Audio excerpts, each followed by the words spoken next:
और मोदी सरकार ने श्रमिक परिवारों को राहत के लिए हाल में अहम कदमों का ऐलान किया है। केंद्रीय श्रम मंत्रालय के सचिव अपूर्व चंद्रा ने बताया कि ईपीएफओ और ईएसआईसी के तहत मिलने वाले फायदे ज्यादा से ज्यादा प्रभावित परिवारों को मिले, इसके लिए नियमों में बदलाव भी किए गए हैं। खास बात यह है कि ये फायदा कोरोना से अपनी जान गंवाने वाले श्रमिकों को मिल सके, इसके लिए इसे पिछले साल 24 मार्च से ही लागू किया गया है।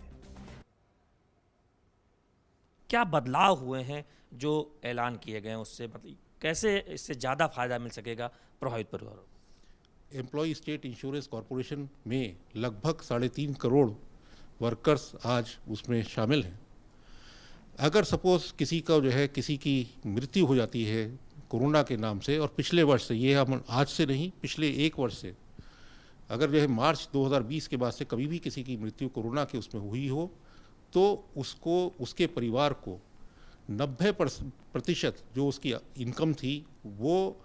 सपोज पत्नी है तो पत्नी की उम्र तक, जब तक वो जीवित है तब तक उसको मिलता रहेगा। कि एक बहुत बड़ा कदम है, क्योंकि जो उसकी इनकम थी वो उसकी पत्नी या उसकी माता या जो बच्चे हैं उनको ये मिलता रहेगा। ईडीएलआई करके एक योजना है जिसमें 2.5 लाख से लेकर 7 लाख तक की रकम एक्सीडेंट के अगर होता है तो प्राप्त होती है। तो कोरोना में किसी की भी मृत्यु हुई होगी तो उनको 2.5 लाख से लेकर 7 लाख तक की रकम लमसम के रूप में एक साथ प्राप्त होगी,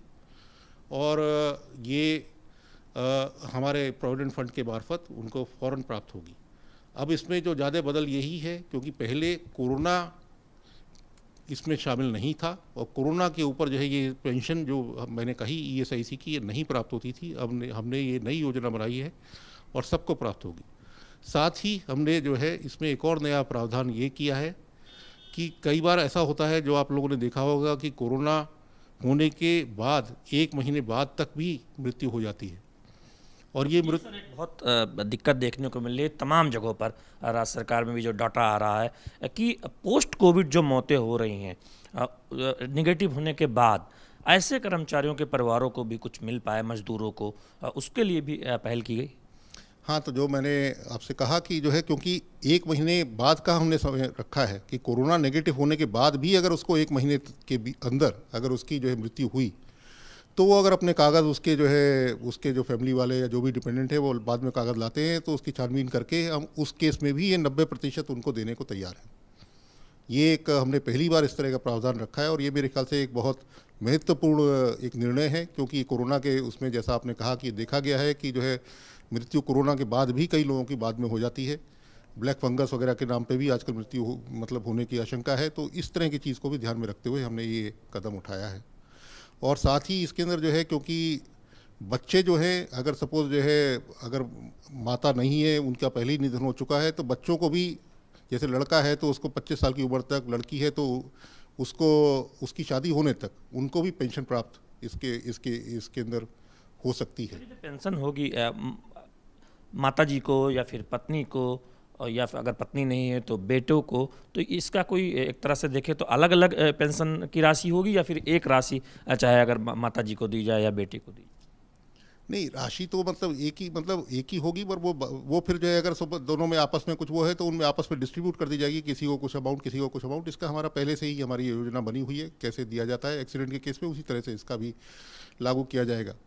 पर प्रोविडेंट फंड की तरफ से हम और भी, क्योंकि ये पेंशन तो एक ईएसआईसी की तरफ से करी गई है, जो प्रोविडेंट फंड में अगर किसी वर्कर की डेथ होती है तो उसमें एक पेंशन अलग से मिलती है, ऑर्फन को अलग से मिलती है, और एक एम्प्लॉय पेंशन होती है जो कि